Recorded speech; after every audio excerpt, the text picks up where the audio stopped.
வணக்கம் மக்களே, சற்றுமுன் கிடைத்த தகவல் ஒன்றை பார்க்க போகிறோம். தமிழக தேர்தலில் 2வது இடத்தில் விஜய்.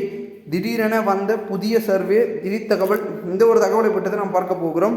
தகவலை பார்ப்பதற்கு முன்னதாக நீங்கள் நம்மளுடைய சேனலுக்கு புதிய பார்வையாளர்களாக இருந்தீர்கள் என்றால் மறக்காமல் நம்மளுடைய சேனலை சப்ஸ்கிரைப் செய்து வைத்துக் கொள்ளுங்கள் மக்களே.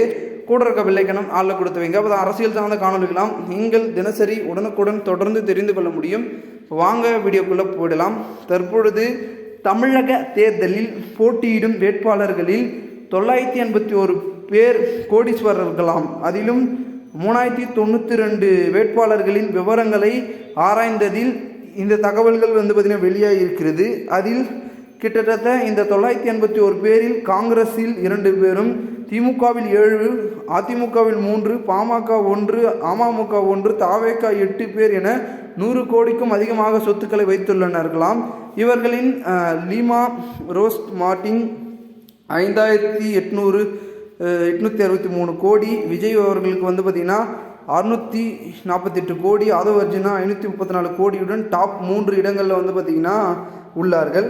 இந்த ஒரு சூழ்நிலையில் தற்பொழுது தமிழகத்தில் பார்த்திங்கன்னா வேட்பாளர்கள்லேயே பார்த்திங்கன்னா கோடீஸ்வரர்கள் இருப்பாங்க. ஓகேங்களா, அதாவது மிகப்பெரிய அளவில் பார்த்திங்கன்னா அவங்க பார்த்திங்கன்னா இந்த ஸ்டார் தொகுதி, பிஐபி தொகுதிகளில் பார்த்திங்கன்னா அவங்களுக்கான பர்சன்டேஜும் சரி, இடங்களும் பார்த்திங்கன்னா முதல் இடம் 2வது இடம் அப்படின்னு அந்த பணத்தை சொத்தை மதிப்பி வைத்து சொல்லுவாங்க. அந்த ஒரு விஷயத்தில் விஜய் அவர்களுக்கு இந்த மாதிரியான பார்த்திங்கன்னா இடங்கள் கொடுக்கப்பட்டிருக்கிறது.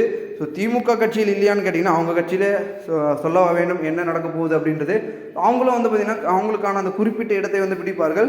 ஸோ தமிழகத்தில் பார்த்திங்கன்னா நிறைய விதமான இடங்களில் நிறைய விதமான விஷயங்கள் நடந்தாலும் கூட தற்பொழுது பணத்திற்கான செயல்பாடுகளும் சரி, அதுக்கு அடுத்தபடியும் சரி, அதை சார்ந்த விஷயங்களும் சரி நடந்து கொண்டிருக்கிறது. ஸோ இந்த ஒரு சூழ்நிலை தேர்தலில் பார்த்திங்கன்னா யாருக்கு முதலிடம், 2வது இடம், 3ஆம் இடம் அப்படின்னு சொன்னாலும் கூட தமிழக மக்கள் யாரை தீர்மானிக்கிறார்களோ அவர்கள் தான் அந்தந்த இடத்தை பிடிக்க முடியும்.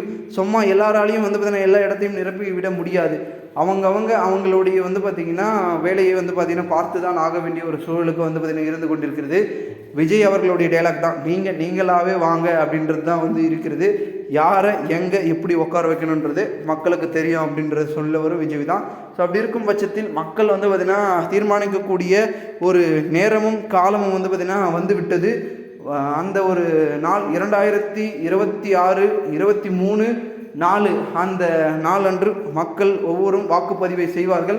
அந்த வாக்குப்பதிவில் தெரிந்துவிடும் மே 4ஆம் தேதி யார் அடுத்த முதலமைச்சர் அப்படின்றத.